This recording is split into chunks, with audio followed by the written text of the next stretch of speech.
Hi guys, welcome back to my channel. இன்றைக்கி நம்ம என்ன பார்க்க போகிறோம்னா ஷாப்பிங் விலாக்லாம் இல்லைங்க. ஸோ ஷாப்பிங் பண்ண போனப்போ செம்மையான என்ஜாய்மெண்ட் பண்ணோம். ஸோ அந்த வீடியோ தான் இப்போ பார்க்க போகிறீங்க. இது வந்து Vadapalani nexus mall. So Vijaya nexus மாலில் தான் நம்ம வந்து இப்போ பார்த்துட்ருக்கோம். ஸோ பொங்கலுக்கு முன்னாடி நான் போயிருந்தேன். ஸோ பொங்கலுக்கு ஒரு நாள் முன்னாடி பயங்கரமான ஒரு ஷோ நடந்துச்சு. ஸோ அந்த ஷோவில் நானுமே கலந்துக்கிட்டு செம்மையாக ஃபன் பண்ணி வந்து பார்த்திங்கன்னா நானும் பரிமாணமாக அடித்தேன். ஸோ அந்த வீடியோவும் இதோட அட்டாச் பண்ணியிருக்கேன். ஸோ மறக்காமல் வீடியோவை வாட்ச் பண்ணுங்கள். சூப்பராக இருக்கும்.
வீடியோ பார்த்தீங்களா? குட்டி பசங்களாம் டான்ஸ் ஆடுறத பார்த்தா நம்மளுக்கே வந்து டான்ஸ் ஆன போல் இருக்குது. ஏன்டா இவ்வளோ சீக்கிரம் வளர்ந்தோம் அப்படின்ற மாதிரி இருந்துச்சுங்க. ஸோ அவ்வளோ சூப்பராக இருந்துச்சு. அந்த இடத்த விட்டு போகிறதுக்கு மனசே இல்லை. அவ்வளோ சூப்பராக குழந்தைங்களாம் ஆடிட்டு இருந்ததை நின்று பார்த்துட்டே இருந்தேன். ஸோ அந்த வீடியோஸ் தான் நீங்கள் பார்த்துட்ருக்கீங்க. ஸோ அதுக்கப்புறம் நாங்கள் ஷாப்பிங்கும் நடுவில் முடிச்சுட்டு வந்ததுக்கப்புறம் அந்த பறை கொடுத்து ஸோ யாருக்கெல்லாம் வந்துட்டு இதை அடிக்கணும்னு ஆசையாக இருக்குது அப்படின்னு சொல்லிட்டு ஃப்ரெண்டில் கூப்பிட்டு அடிக்க சொன்னாங்க. ஸோ அதுவுமே நாங்கள் போய்ட்டு அடித்தோம். செம்ம ஜாலியாக ஃபன்னாக இருந்துச்சு. ஸோ பொங்கலே வந்து பார்த்திங்கன்னா இந்த வருஷம் பொங்கலே ரொம்ப சூப்பராக போச்சு. உங்களுக்கு எப்படி போச்சுன்னு சொல்லிட்டு மறக்காமல் கமெண்ட் பண்ணுங்கள். ஸோ ஃபஸ்ட்டு இந்த மோளம் வாசிக்கிறவங்களுக்கு ஒரு ஹேட்ஸ்அப் பண்ணி ஆகணுங்க. ஸோ அதை பிடிக்கவே முடியல. அவ்வளோ வெயிட்டாக இருந்துச்சு. சீரியஸாக வந்து அந்த 2 கை ஹோல்ட் பண்ணி பிடிச்சி அதில் ஒரே வந்து மோளம் அடிக்கிறதுன்றது சாதாரணமான விஷயம் இல்லை. ஸோ அதை நம்ம அடித்து பார்க்கும்போது தான் நம்மளுக்கே தெரிஞ்சிச்சு.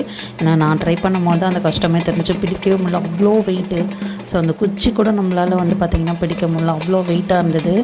ஸோ அடிக்கிறவங்களாம் செம்மங்க, வேறு லெவல். ஃபஸ்ட் நம்ம ட்ரை பண்ணி பார்த்தா தான் ஒரு விஷயம் வந்து நம்ம பார்க்குற வேலையோட ரொம்ப கஷ்டம் அப்படின்றது புரிஞ்சிக்க முடிஞ்சிச்சு. ஸோ வீடியோவை கண்டினியூவாக வாட்ச் பண்ணுங்கள். ஸோ இந்த வீடியோ பிடிச்சிருந்தா மறக்காமல் லைக் பண்ணுங்கள், ஷேர் பண்ணுங்கள், கமெண்ட் பண்ணுங்கள். ஸோ உங்கள் ஃப்ரெண்ட்ஸ் அண்ட் ஃபேமிலிக்கு ஷேர் பண்ணுங்கள். மூளை எப்படி அடிக்கணுன்றதை வந்து நல்லா ஹேண்டில் பண்ணுவோம். ஸோ என்ன மாதிரி அடிக்கணுன்றதை சூப்பராக ஒவ்வொரு ஸ்டெப்ஸாக சொல்லி கொடுத்தாங்க. ஸோ ஃபஸ்ட் 1 2 3 அப்படின்னு சொல்லி கொடுத்தாங்க. அதுக்கப்புறம் அவங்க கண்டினியூஸாக அந்த ஸ்டெப்ஸ்லேயே வந்து ரொம்ப ஸ்பீடாக கொண்டு போகணும் அப்படின்றத சொல்லி கொடுத்தாங்க. ரொம்ப சூப்பராக இருந்துச்சு. ஸோ கல்பனாவால் மூலம் பிடிக்கவே முடியலை, அந்தளவுக்கு ஹெவியாக இருந்துச்சுன்னு சொன்னால். பட் நான் வந்து சரி ஓகே அது ரொம்ப லைட் வெயிட்டாக தான் இருக்கும் அப்படின்னு நினச்சேன். ஸோ செகண்ட் நான் போனதுக்கப்புறம் தான் தெரிஞ்சிச்சு பயங்கர வெயிட்டாக இருக்குது அப்படின்னு சொல்லிட்டு. ஸோ அவளுமே வந்து ஜாலியாக என்ஜாய் பண்ணான்னு நினைக்கிறேன். ஸோ சூப்பராக வந்துட்டு அவளுமே ட்ரை பண்ணி அடித்தா. ஸோ அதுக்கப்புறம் குச்சியெல்லாம் வந்து கீழே போட்டுட்டா. ஸோ அதுக்கப்புறமா எடுத்து அடிச்சிட்டு இருந்தால் சூப்பராக போச்சு. எனக்குமே ரொம்ப சூப்பராக போச்சு ஹேண்டில் பண்ணுறதுக்கு. ஸோ இந்த டே வந்து ரொம்ப ஹாப்பியாக போச்சு. ஸோ பொங்கல் ஸோ போகி எல்லாமே செம்மையாக போச்சு. உங்களுக்கு எப்படி போச்சுன்னு மறக்காமல் கமெண்ட் பண்ணுங்கள்.